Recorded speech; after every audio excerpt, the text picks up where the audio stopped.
انا اقوى واحد في الدنيا. معلش سامحنا لو كنا وحشين شويه.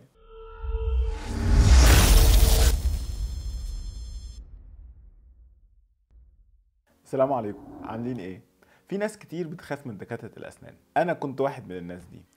في ناس كتير كانت بتيجي تتكلم معايا في العياده وكانوا بيقولوا لي عن خوفهم وقلقهم من مجرد بس ان هو يخش العياده. وبعد ما سمعت كلام كتير من الناس وبعد تجربتي انا الشخصيه، حسيت ان الموضوع ده ليه حل. بس هو اصلا احنا بنخاف ليه؟ في 3 حاجات بتخلينا نخاف من دكاتره السنان. المواقف اللي حصلت معانا قبل كده سواء واحنا صغيرين او حتى واحنا كبار. يقول لك زمان انا ده الدكتور كتفني، ده خلع لي من غير بنج، او حقنه البنج نفسها وجعتني. الحاجات دي كلها بتأثر عليك بعد كده. موقف بقى حصلت معاك وانت كبير ورحت عند دكتور اسنان وكان موقف صعب شويه. تاني حاجه هي الادوات. طبعا الادوات بتاعت الاسنان مش عايز اقول لك شكلها عامل ازاي، واولهم طبعا حقنه البنج. حقنه البنج دي اللي احنا كلنا بنخاف منها، ودي كانت اكبر مشاكلي على فكره موضوع حقنه البنج. ثالث حاجه هي الالم. زياره دكتور الاسنان معروفه دايما ان هي بيصاحبها الم. يعني خلينا نفتح صفحه جديده مع بعض وننسى كل اللي فات. معلش سامحنا لو كنا وحشين شويه. دلوقتي زيارة دكتور الأسنان بقيت أسهل كتير. التكنولوجيا والتطور اللي احنا فيه بيختصر وقت كتير وبيخلي العلاج يمشي أسرع بكتير. ده غير طبعا إن علاج الأسنان بيكون من غير ألم خالص ساعات. خليني أقول لك الحل. أول حاجة هي الدكتور. زي ما حكينا في الفيديو اللي فات، اختيارك صح للدكتور من الأول هيريح كتير. تدور على دكتور أسنان يكون بيفهم قلقك وبيفهم خوفك وبيقدر ده كويس وبيعرف ان هو يتعامل معاه. تقدر في الموضوع ده تسأل حد قريبك من اصحابك من عيلتك من معارفك في الشغل.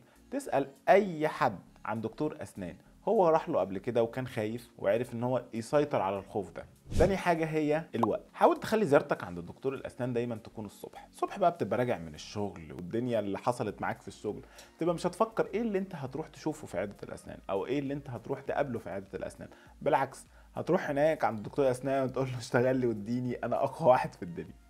تالت حاجة هي أول زيارة. دايما خلي أول زيارة ليك لدكتور الأسنان ما تروحش تشتغل فيها على طول. يعني روح اتكلم مع موظفة الاستقبال، بص على العيادة، افهم الدنيا بتمشي ازاي. لما تخش للدكتور اتكلم مع الدكتور وقول له قد ايه انت مثلا بتخاف من دكاترة الأسنان، قد ايه انت عندك خوف من الحقنة، واتفرج على الأدوات وشوفها وتعرف عليها.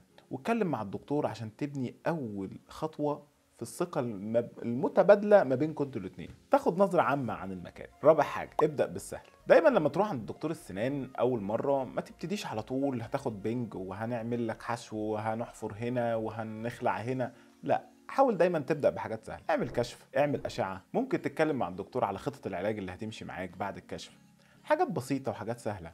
خامس حاجة التشجيع مهم جدا. دايما وانت رايح عند دكتور السنان حاول تاخد حد معاك. ممكن تاخد معاك مثلا باباك، مامتك، اخوك، اختك، صاحبتك، صاحبك، مراتك، ابنك. بص يعني اي حد تاخده معاك. بس طبعا مش الكل ده، لا، هو واحد بس كفاية. هيشجعك، هيديك احساس بالطمأنينة لما انت تعرف ان في حد انت بتثق فيه موجود في المكان.